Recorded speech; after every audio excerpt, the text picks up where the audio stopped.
Hello, Nerd Initiative fans. Welcome to this little Star Wars podcast we have here. What's it called again, Micah? Please remind me. I believe our initial title is the Rebel Roundup. There we go. The Rebel Very cute. Roundup. Not to get it confused with Woody's Roundup, though. But today we are here to talk about the one, the original, the only Star Wars. ... A New Hope. Because A New Hope was not added until 1981. And this movie came out in 1977. 4 years. So, yeah. 4 years until we finally got the secondary title to Star Wars A New Hope. And that's what it's referred to now. Exactly. It's just people call it A New Hope. They don't just call it Star Wars. Star Wars is now the entire franchise. The entire world. Before we started recording, we were talking about The Empire Strikes Back, and it was Star Wars The Empire Strikes Back was the official title. Mm-hmm. No Before episode 5 or nothing. Yeah. And it's even crazier because, they added A New Hope only a year after The Empire Strikes Back came out, right? Interesting. So Lucas was like, you know what? Maybe I can start titling these things. I think this might be a success. I think. Yeah, you knew that he was like developing like all of 9 movies in that moment. Yeah. No, it honestly shows how much of Star Wars is just very much a little bit of afterthought as well, though. Oh yeah, a lot of retconning. Exactly. For sure. Which, I feel like that should be the norm now, and something Star Wars fans should be able to recognize, but still cannot honestly cope with. I feel like that's part of the camp of Star Wars, right? Yeah. Like these movies are silly goofy, and we give you a little silly goofy about the details of what when happened. Mm-hmm. Well, I think one of the things that happened with Star Wars, and I think that this has stressed storytellers out for generations, is how much backstory do you build before you actually start? True. So and I think the person that really ruined it for everybody was Tolkien. I was not expecting that. Okay. Decades earlier, when he wrote The Lord of the Rings, created genealogies and had these stories. And then suddenly everybody felt like the expectation was, well, you have to have all of this spelled out. And what you discover as you listen to writers talk is, it's like, I had a rough idea. I had an idea that, there was this civil war between rebels and an empire, and they had a weapon of mass destruction. That was pretty easy. And some spies stole those plans. Did we know that those spies were named Jyn Erso, K2SO? Mm-hmm. Oh, he just kind of probably had an idea that, how do I get this story started? Yep. What's the inciting incident? Mm-hmm.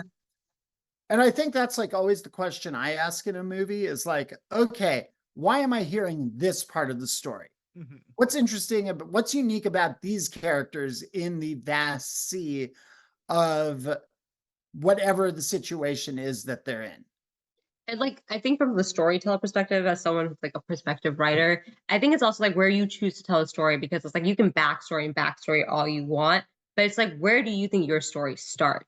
Mm-hmm. And for some reason, George Lucas was it starts with C-3PO. This is who's going to start this franchise. And it's okay, he thought this was the guy.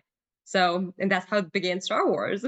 So C-3PO and R2-D2 are actually based on 2 characters from Kurosawa's The Hidden Fortress. Mm. They're the 2 bumbling buffoons, but they're meant to be the human POV, the character POV, that the audience can connect to in the story. So he very much takes those 2 characters from The Hidden Fortress, and then they become, at least in the first movie, our proxies or our avatars into that universe. Mm-hmm. Mm-hmm. And it slowly transitions into Luke and everything else. And I just want to point out that the transition is really steady. We were talking about this before, the world building of A New Hope is just it's a lot of blind faith. Obi-Wan just tells stories about the Clone Wars, and you're cool, we're gonna believe all of this. We don't know what the Clone Wars are. Even is. I'm just hearing clones and then war. Dope. And don't even get me started on the word clone at the time, because we have no idea what clone is in reference to the world that we're watching right now. So I'm clones? Question mark. Okay, we'll figure that out later, I Who would have guess. thought it was literal thousands and thousands of the same man? We will get to this when we talk about Attack of the Clones, but the shock I and awe I was in when I realized they were literal clones was like, wait, they're not robots? I'm so confused. I thought clones was just going to be like, they look similar. They're literal clones. Yeah. I didn't know that stormtroopers. So I was a little kid when Star Wars Episode 4 came out. I mean, I was born in 77. I didn't know for years if the stormtroopers were people or robots. Mm. Yeah, that's a very fair assumption because I didn't know until I think it was a How I Met Your Mother episode. That's how I found out. I still remember being a kid. I'm like, those aliens? Are they all the same alien?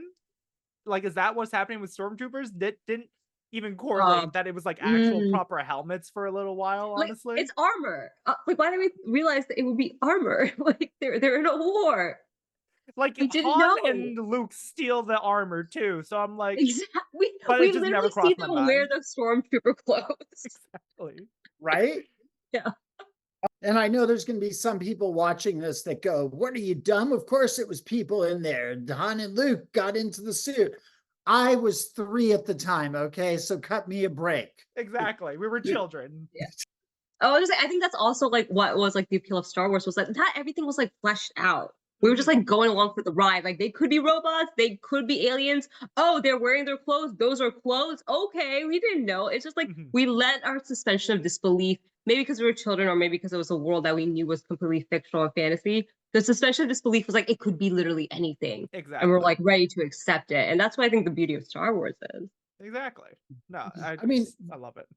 Yeah. I think like, we were looking at the shooting script for Star Wars and just, I love this, the awesome yellow planet of Tatooine emerges from a total eclipse or 2 moons glowing against the darkness. A tiny silver spacecraft, a rebel blockade runner firing lasers from the back of the ship. A rebel blockade runner. He has it capitalized.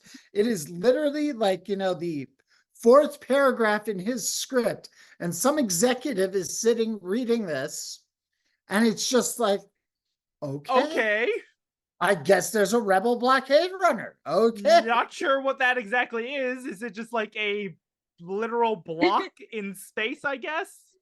Not who didn't know it was a ship, no probably. one knows. It's provocative. It gets the people going.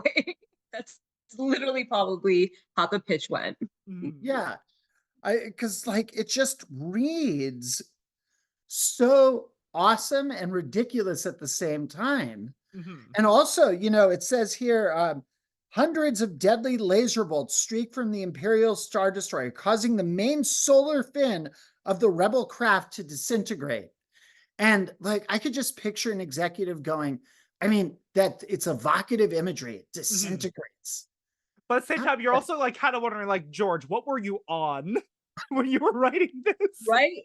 I want to know how, like, I want that level of confidence that he walked in and be like, I have a script for you guys. I have and he an just idea. describes this world. And he's like, fund me. This is the next movie I'm making. But he didn't. Well, his thing was he had made American Graffiti. Yeah. And it had done really well. But he had also made another movie, THX, which was his student film. It was THX 1138, and he had made his student film into a full-length feature, and that one bombed.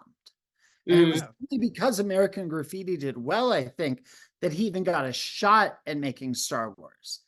And PHX 1138 was a lot like the book 1984 by George Orwell, a similar dystopian future, and that he got this green lit is kind of incredible. And I don't know that a movie like this gets made today. Yeah, I was just thinking like there's this kind of like everything that's been good. We can say this like we were discussing a lot of other shows before this, but there's like this episode on Mythic. There's a show called Mythic Quest, and it's about like a video game, and they're talking about like pitching video games, and basically the company guy, like he said, yeah, let's go for it, and it ended up being a huge hit. And it's like these moments of like someone just having this pure passion, crazy whimsical idea, and it's really like we're making fun of like the studio heads, but like whoever greenlit it, they really did take a chance on him. And we're Yeah. like, you know what? Let's just go ahead and try out this crazy thing. And now look at Star Wars. Like Yeah. they probably had no idea it would become this big. But the most fantastical, crazy ideas are the ones that end up building like this. Mhm. And for every, on the flip side, and we were talking about this before too, for every crazy idea like Star Wars, there's 100 copies that try to replicate it, you know, and there's somebody sitting at home right now who is creating a backstory universe that's intricate and but at the same time totally cliched and not as interesting as they think it is. And you know, it's like, see, because Hollywood wants, the way that Hollywood works, from what I understand, is what they want is, well, give me Die Hard in space. Yeah. They don't want a Yeah. totally original movie. Yeah. Well, Right. exactly. Yeah. So I could see the pitch for this movie being, it's 2001: A Space Odyssey with lasers. Yeah. That's probably exactly it. With And Legos too. Dan, yeah. can't forget the Legos. Oh, man. Yeah. But honestly, like, what was our like? Because like, I don't know about you guys, because or actually no, I a little bit do because Mario, you said you started off with A New Hope because at Yeah. least for me, Well, growing up, like I grew up in an immigrant household. No one introduced me to Star Wars. There was just like a random copy of a Star Wars movie in my house, and it was Attack of the Clones. So I watched that first, and then I found out about New Hope. So at least for me, I had a fair bit of context going into it. So I'm curious how your guys' overall Star Wars journey to begin with went, involving New Hope primarily, though, compared to like mine. Mhm. so I did start with New Hope as well. But Rebecca, do you want to say yours No, first? no, Because I no, feel like you've please. had like the longest history with it. So I will admit, I'm a new Star Wars fan. I was actually joking. I actually started. I watched it. So I watched it as a child, but I just couldn't get into it because I was really confused. Because I'm like, you grow up hearing so much of the pop culture references of Star Wars that when Mhm, you watch A New Hope, it's a little boring as a child because you're like, where's Yoda? Where are the lasers? Where's the mhm, father? Like you're just very much like waiting for those like moments. So as an adult, it was more of like, okay, I'm watching this from like this order, expecting a build up with a lot more patience. So it was actually 2022 that I started. So it was only actually no, 21. So it's been 3 years of me actually getting into the Star Wars fandom. So I'm a new fan. But yeah, that's when I watched it. I didn't even know it was called A New Hope. There was I just nothing thought it was, wrong with being a new fan, let's be honest. yeah, I mean, I love it. I became an Exactly. instant fan because of it, and now I've watched almost everything. So I obviously, like, didn't stop with the OG trilogy, but it started with A New Hope, and definitely what took me by surprise because, like, thank God I knew the context of who like R2D2 was and C3PO and Leia and Darth Vader. But I was like rewatching it, I'm like, they really just hit the ground running. They did. So, but yeah, watching it now with all the pop culture references, knowing everything, I would say like it didn't diminish my watch this time because it only just made me appreciate a lot more. Yes, I had more context on what the Clone Wars were and Mhm. like who these characters were, but I still just appreciate the fact that I'm like, he really just threw us into this world and started from here, and now we just have to build. And it got me so excited for the build because I knew he had been building and doing prequels. And I guess like for me compared to everyone else, I had no expectations of the prequels. So whenever I saw everything and saw the backstories, I loved it. I just appreciate the world building as it goes, rather than Mhm. maybe other people have years of expectations. But yeah. Yeah. Yeah. How about you, Johnny? What was your Star Wars New Hope story? I Yeah. still remember because yeah, no, statutory's up. Because this is now no longer illegal because I committed this crime when I was very young. We pirated a copy of A New Hope for my Okay. family. But don't Han worry, I Solo, own the actual movies now. Han Okay. Solo would have been proud. Yeah, Exactly. Han that's Solo true. would be proud of me. But I remember buying a pirated version of A New Hope and then watching it on like a mobile DVD player as a kid because those were the Nice. coolest thing back then. And just watching it inside restaurants and then just like I still remember when it started clicking for me what Star Wars really was and how this goes back to Attack of the Jet or Attack of the Clones, Attack of the Jedi. And because like this is still before Revenge of the Sith. Revenge of the Sith was just about to come out. I remember seeing the trailers and everything. Oh yeah. But then Mhm. that's when I found out there was more Star Wars because of that trailer, and I started looking into it. And then I'm like, oh, there's a New Hope. Let me grab this. And then I'm like, oh, there's Return of the Jedi and Empire. And I still never picked up on the correct numbering either. So I remember going New Hope, Return of the Jedi, then Empire. That is such a confusing order. Again, people talk about the machete order. I just Yeah. hacked it up and just threw it through a grinder pretty Just like much when I boomerang watched it. order. Exactly. I watched it in the most chaotic way Whiplash. possible, but Yeah. it still sticks out so well in my head. And I just remember as a little kid watching A New Hope and like, this is not the same as Attack of the Clones. But I remember just like being amused by how whimsical it was and how Mhm. like despite the difference, I still acknowledge that this is part of the same world, that they're still telling not the same story, but like a collective narrative. And that overall, there's just something beautiful about A New Hope that I love. So yeah, Mhm. It's a true like hero's journey it too, really right? is. Yeah. Yeah. I just remember being a kid though, going like, man, I wish the lightsaber fights were a little bit cooler though. Which Obi-Wan had more in this, but then again, we have him in like the other movies, so it's fine.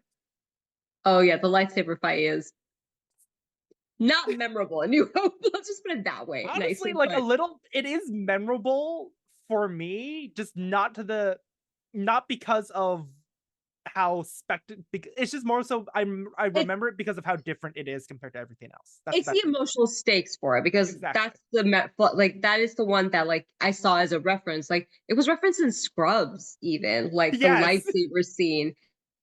I between remember being like, Cox and oh, Kelso. dog, yeah, yeah. I was like, because Kelso was Darth Vader and Dr. Cox was Obi-Wan, and I'm Obi-Wan, like, yep. this was that fight scene. So it was a very memorable fight scene, but it's just the emotional stakes are very high for sure. But he just disappears, and I was remember even watching it. Now I'm like, what happened to him? Because again, Dave Yeah. that doesn't explain what happens to Yeah, no, Jedi even for me sometimes as a whenever kid they back press then, I was on. like, wait, he just disappears? Like, what happens? Because I still didn't know about Force Very Ghosts by that point. that's a very like unclear, you know, and way to end a fight. Just Yeah. say. But Micah, how about you? No. As an Mhm. OG fan, to Yeah. say. So, I mean, you're triggering a lot of memories. And I think that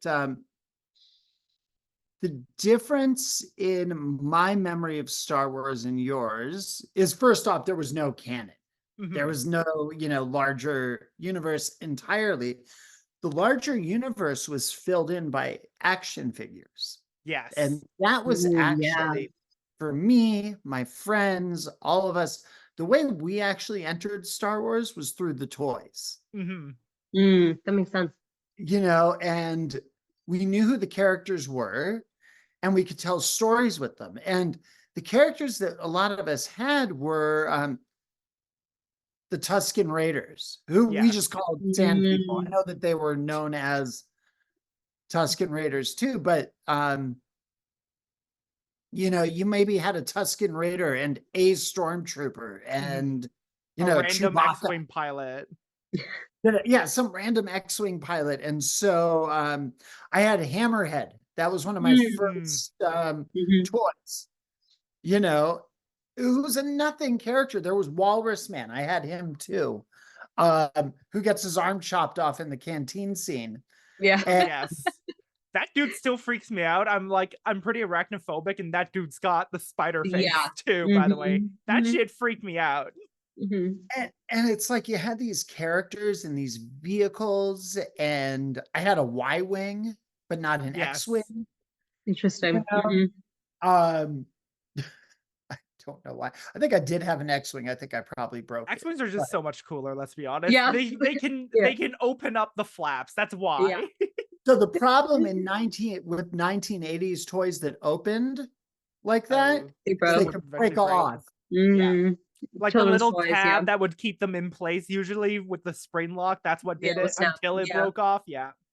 But we had the Han Solo's blaster and a lightsaber, which was just the lightsaber in the 80s was this large green. Just imagine, those cardboard tubes that have wrapping paper in them, Yeah. like Yeah. a thicker version of that, but Okay. plastic and green. See here Yeah. for me, I remember buying my first lightsaber as a kid, and it's a collapsible one Yeah, I remember the inside of the collapsible ones actual as a child too. Yeah. hilts with the So plastic. so when I'm playing with my kids now, so I bought those, the collapsible Mhm. green and red Mhm. one. And so now I get such a kick out of like flicking my Yeah. wrist, having it come out. It's so And, much cooler with those. Yeah. I wasn't and a Star Wars fan, but I still played with them as a child. Exactly. so much of Star Wars was the universe and imagining. Mhm. And I mean, I remember like my friends and I we'd tell stories about what happened after Return of the Jedi and imagine and try to fill in, what the next generation would be. Mhm. I know different franchise, but still. Um, and that was really more my introduction than the movies because Star Wars just became ubiquitous. You knew who C3PO and R2D2 and Chewbacca were. There was a cartoon show called Droids. There was Yeah. another one called Ewok. Mhm. Probably the first movie that I went to was probably Empire Strikes Back, but the first Mhm. one I remember was Return of the Jedi, seeing that in theaters. And we'll talk about that when we get to Yeah. Return of the Jedi. But yeah, if you wanted to see these movies, you had to go to the theater when they would do Mhm. a double feature or do a re-release or Mhm. show it on TV. We Mhm. didn't have VCRs in True. back Or when I was streaming a kid. services. Yeah. It's Back when funny I was a because kid, we didn't have the VCRs and the VHS players. No, those came like later in the 80s, but for those like first 5 or 6 years, your exposure to any of this stuff was either in the theater Mhm. or You got lucky seeing it somewhere else. or Yeah.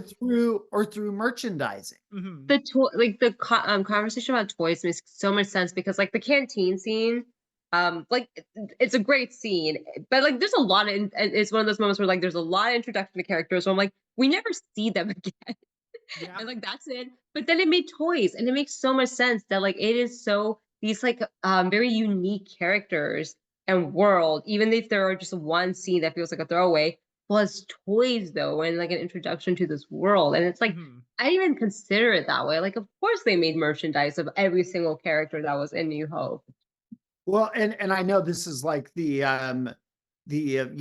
Star Wars 101 gatekeeper piece of trivia, but you know that Lucas basically when he sold Star Wars, they didn't think it was going to succeed, so he got instead of getting back end on the movie, he said, I want all the merchandising rights, Yeah. action figures, whatnot. Mm, And that's how he really built his empire, Yeah. you know. And then, I mean, and to go back to our earlier conversation, and this is what kills Hollywood all the time, but it's also, it makes sense from a gambling perspective, right? Which mm, is, oh, okay, this model worked. We're Let's not going do to, it and again. it made 100 to 1 odds, a yeah. 1,000 to 1 odds. It made us $1 bajillion. So we'll repeat the formula. It's not going to make a Mm, 1,000 to 1 odds. It'll make Mhm. 10 to 1 odds, but that's still pretty good. It's The still better problem than is, betting itself. yeah. and so you know what the payout's going to be, and that's why you get so much repetition from these movies, and why it is so hard to create something original because And yeah, what I was you're good. a oh, I'm sorry, Maria. No, Um, I was just gonna say, like, I think that, like, I think the nice thing about Star Wars was that, like, yeah, fine, they do merchandise, and that is a formula that we see so often, especially now with all of our other favorite fandoms. But I really do think that, like, but that's what makes Star Wars stand apart was because the story was original, though. So, Mhm. like, it did, like, it didn't just need the toys would have helped make the money, but the story is what actually it was good, and it Yeah. was enough to bank on its own, and it's really hard to find that in Hollywood these days, especially in, like, the world of franchise now, which is ironic because Star Wars has a big franchise in Hollywood now. But, It's like, in the world of sequels and franchises, it's just no one has unique ideas anymore, yeah. sadly.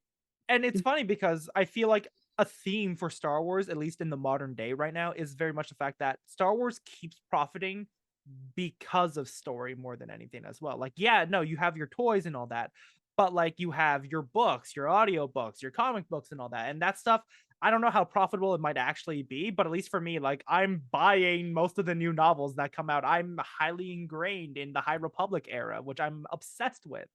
And just overall, like you have these random little toys of characters that no one really knows or no one may care about, but like they're cool enough that they have this backstory that it compels you almost to purchase it as well. And I'll actually say, Johnny, it's the opposite, actually. These characters that you normally wouldn't care about, you're suddenly made to care about because Exactly. you come up And that's just with good storytelling. Yeah. a whole backstory with this character. And I think that's one of the things that Star Wars did. In another episode, we're going to talk about how we feel about certain characters, but a lot of Star Wars is putting yourself, in some ways, these characters are interesting enough to be interesting, but bland enough that anybody can put themselves into be Luke Skywalker or Han Solo or Leia. Rey or Chewie even, Lord knows I relate to Chewie so much, honestly. Oh yeah, Yeah, he's all of us. Exactly. and it's because of that, I think, that Star Wars endures, because we can put ourselves in that story. We can exist in that galaxy far, far away. And the limitations that we have in this universe, in this galaxy, don't exist in that one. In that one, I can reach out my hand and grab an object that's far That away. universe, I can ram a ship right through another and Yeah. destroy an entire fleet. And Johnny, this is what I'm saying. We didn't even have that. The Force was two things. Very ambiguous, right? Yeah, so it was basically like the Force consisted, I want to say, of like These are not the droids Vibes. you're looking for. It was vibes. Let's be Yeah, honest. The it's Force very was much just as vibes. it was basically the ability, it was telekinesis. You can move one Yeah. thing from one spot to another, and you can manipulate people's minds. Mhm. Mhm. It wasn't until Return of the Jedi that we even get Force lightning. Yeah. Like that Yeah. was what I want to say is, in some ways, the simplicity of the Force in Star Wars. And remember, in Star Wars, you couldn't even grab things with the Force. In Star Wars, the Force was the thing that allowed you to vanish when you got cut down. Yeah. It was the thing that allowed you to Deflect shots right at the last minute, pretty much. Right. It gave you superhuman instincts Yeah. and allowed you to change people's minds. That was all that was in A New Hope. Yeah, He no, could choke and people. He and choked choking people. people. Yeah, Jordan choked people a lot. Yes. That was definitely something I picked up on. And I think, going off your point with that, Micah, like the simplicity of the Force, is also the simplicity of A New Hope's tale when you think about it. Yes. Like, it's like there's world building. The world building is very intricate, but the story is basically, there's this guy on a farm.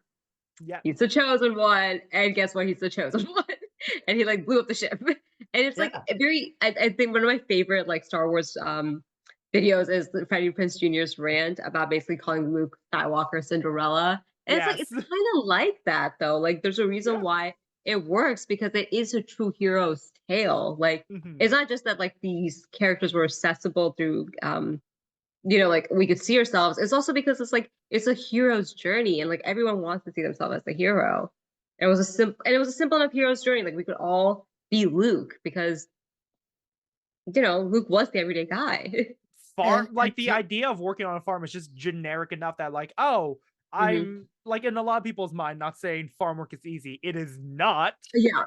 But like it's basic enough of a concept that people are like, okay, if someone this mundane, unseeming can become the hero of the galaxy, then I can do so as well, right? And it's to your point of like, because you brought up like Tolkien, and I was just like, well, like Lord of the Rings with the Hobbit, like that's also the same thing. Yeah. Like, again, just put it in space with some lasers, and then you're Luke Skywalker instead of like a hobbit. Well, even the saying, there are no original ideas. I mean, Star Wars was Flash Gordon. It's a Western, Yeah. Yeah. sensibly a Western, right? The farm Mhm. boy, the farm gets attacked. Yeah, And that's true. so the farm boy has to go out and avenge his aunt and uncle's death. Yep. Ostensibly is Yeah. the Western version of that story. And so he goes out and avenges them, you know. And I think like one of the issues that storytellers have today, especially younger and aspiring ones, is Joseph Campbell comes along and he outlines the hero's journey, and Mhm. he writes about, you know, the inciting incident, the mentor, the this, the that, and suddenly people just, you know, instead of it freeing creativity, I think that writers get trapped by it, Mhm. trying to just recreate the same beats. It's like, okay, here's my hero, here's what they're doing, instead of just trying to tell an interesting story. And honestly, it's an interesting story. This kid goes to, you know, hangs out with his, like, this is another thing, right? He hangs with his buddies at Tashi Station and gets power converters, you know, and they And kind of shoots like, womp rats. well, we're gonna have a talk about that one on another episode. But but right, like he's just a dude, just a guy living out in the country, you know, and we've seen this character 1,000 times in different types of movies, you know, and at the same time, we've never seen them in this situation. And I think another thing, the good and bad of Star Wars is the dopamine hit that it gave everybody in 1977. And it was a huge dopamine hit. It was like, okay, my farmer is a space farmer. Yeah. And he lives in the desert, and it's not Dune. Yeah. It's not Dune. It's not Dune, so that's good, I suppose, right? But and remember too, Dune wouldn't come out for another 7 years. Yeah. Till 1980. True. So up until this And point, even then that wasn't exactly received well, was it? No, it took a no, while. up until like Lucas figured out the formula too, how to do a science fiction in space action adventure cowboy movie. But the thing is for the last 40 years, we've been chasing that dopamine hit. Yeah. And I think that leads to some of the disappointment that especially fans my age have, is it's like, well, wait a second. The sequel trilogy didn't give me the dopamine hit that the original trilogy did. And it's For like, some of you. For me, Yeah, I was like, I don't know. The Last Jedi is well, great. but that's the point. But I think, Johnny, I think it's not supposed to. Mm-hmm. Do you know what I mean? Oh, I yeah. think that it'd be weird if Star Wars hit the same way 50 Every years single later time, yeah. that it hit when I was 3 and I got my first action figures, and you open the box and you feel the plastic kind of rip off the cardboard, and you hold that action figure for the first time. Like, you're not supposed to, it's not supposed to release the same emotional energy. And now Right. I think that the challenge for people my age when it comes to Star Wars is the movies haven't changed, but how have I changed in watching these movies? How do these movies speak to me today? Not am I trying to chase the dopamine hit that it gave me in 1979, 1980. And I think like for Star Wars, I've definitely discussed this with the whole like why were the prequels hated so much, because there was like such a large gap between like the OG and the prequels. But like you can see this with any franchise that's existed for at least 10 years. Like we are part of so many other like fandoms. Marvel, for example, Harry Potter has this too. Like you can even say this about Game of Thrones. Like the nostalgia factor of like who we were when we started is such a big, like it's so ingrained in the experience that we don't even want to like have that existential crisis within within ourselves of the conversation of like, oh, we're older. Yeah. We're not a child anymore. I'm not 20 anymore watching this, or I'm not 7 anymore like reading this. So it's that conversation that like I think we're also just trying to hold on to and fight against these franchises and like Yeah. fandoms, recognizing that like when we started it, we were in a very idealistic mindset and we're not anymore. And that's just kind of happens with time, but that's also the beauty of franchises. Is like then a new generation can experience that. Like Exactly. mhm, And to recognize one's role in that, that it's not gatekeeping. That's not your role to gatekeep. Your role mhm. is It's to help to, show, nurture, This and is love for spread, the yeah. next Like why would you generation, want pretty to much. gatekeep something that you loved, you know? Exactly. and there's nothing greater than hearing, you know, my ears still perk up when somebody, I'll be on a bus or I'll be out in public and some kids are talking Star Wars, and it's Mhm. like, and kids for me can be anybody from, 8 to probably 30 is a kid to me now. Good to know I'm still a Well, kid then. no Yay. offense. Uh, but it's like, I want to still be part of the conversation. Yeah. But I Mhm. also That's have to fair. recognize that I don't want to control the conversation, Mhm. right? Like, Mhm. and I think that that's what's tough for the original fans Europeans, is yeah. letting go of that control, Mhm. Mhm. right? Letting go of having sole ownership over the narrative. I will say this, and maybe you all can understand a little bit of where the frustration comes from too, though, is, when we watched Star Wars episode 4, 5, and 6, and that was all we had a blank canvas Yeah. to paint. Mhm.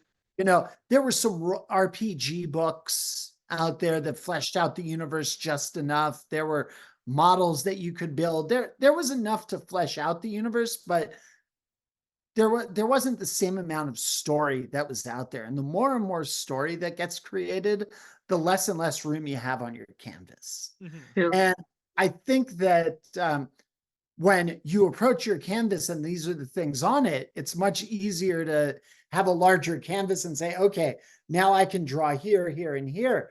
Our canvas got filled up by all Mhm. this material. And so our canvas just isn't big enough. And we have to expand our canvas and recognize, you know what? This is not just my painting, but it's a painting that I do with the world Star Wars community. And if these people paint in the Clone Wars, then it's like improv. I can't say, no, that's not how it works. I have to say, yes. And Yeah. here's what I imagine happened on Naboo during the Clone Wars, because he didn't say anything. It's just, I just feel like that honestly more than anything shows how timeless Star Wars can Mhm. and has the potential of being, which is probably why Disney bought it to begin with. Mhm. The Yeah. infinite cash cow, as we shall Yeah. call it. But at the same time, though, it doesn't diminish, I think, any of the story that's really being told, because, like you said, people grow up, people's views change, and everything, and how you consume, how you receive, and how you look at media definitely affects it. And Lord knows, like with the last season of Mandalorian, for example, I wasn't a fan of it, but I do know plenty of people who do. And I feel like a good way to look at how to look at yourself as a fan within fandoms is to very much look at how you receive other people's opinions and such on things that you actually don't like and everything. So I feel like if anything Star Wars has given us, it's very much like a really good litmus test as well, right? And I think like I've definitely had this conversation when it comes to like the MCU fandom. I feel like when Star Wars has also given us a lot. Like there's so much content to consume when it comes to Star Wars. Like not just with like books and comics, but there's animated shows. There's so many different live action like shows right now. Like if you want to watch every single thing, power to you. But like you're not gonna like everything. But it's okay. I'm sure out of like all the shows, you like some things and some people like other things. Like I think that people also assume that like because it's part of the franchise, you have to like everything in the franchise. And it's like, Yeah. no, when someone likes Star Wars or Disney makes so much content, you're allowed to pick and choose what you want to like and watch in it. So it's I Exactly. kind of want to tell Star Wars fandoms like you don't have to watch everything. Yeah. You can just not if you want to. And if Yeah. you want more Star Wars, that's fair. But you're allowed to have an opinion of like maybe I don't want this part of Star Wars. Maybe I just want Yeah. Andor. Like, and that's fair too. I mean, And hey, I love the sequels. Lord knows I still haven't finished Star Wars Resistance yet. Exactly. well, There you go. and I think that it's also okay. I think two things with that. I think one is to say also like I just didn't like droids. It was a Saturday morning cartoon, 1983, 1984 with R2D2 and C3PO. Didn't have Han or Luke or Chewie or Leia. It was again those two point of view characters. I didn't care. And at the same time, and that was okay. Same thing with the Ewoks movies, which by the way, I do not recommend you watch. I But will be watching I, them. Yeah, I will not be watching them, but okay. I didn't care about the Ewoks. I don't even know if I watched those movies, but at the same time, those movies were made. Somebody made that decision. And if that decision affects, and we'll have a whole conversation, I'm sure, on canon, but Mhm. if those decisions they make in those shows affect canon and I don't like them, there's a lot of decisions in the world that people make that affect, on some level, affect my world that I don't always like. And you don't have to like it. There's a great line in Indiana Jones and the Last Crusade where he says to young Indy, "You lost today, kid. You don't have to like it." Yes. Anyway, you want to wrap us up, Johnny? And Yes, then I we'll can. Thank you so much for tuning into Nerd Initiative's episode of Rebel Roundup, and this episode being A New Hope's journey, pretty much. Hope you guys enjoyed it, and we will catch you guys next time. Have a good one. Bye. bye There we all. go. Bye.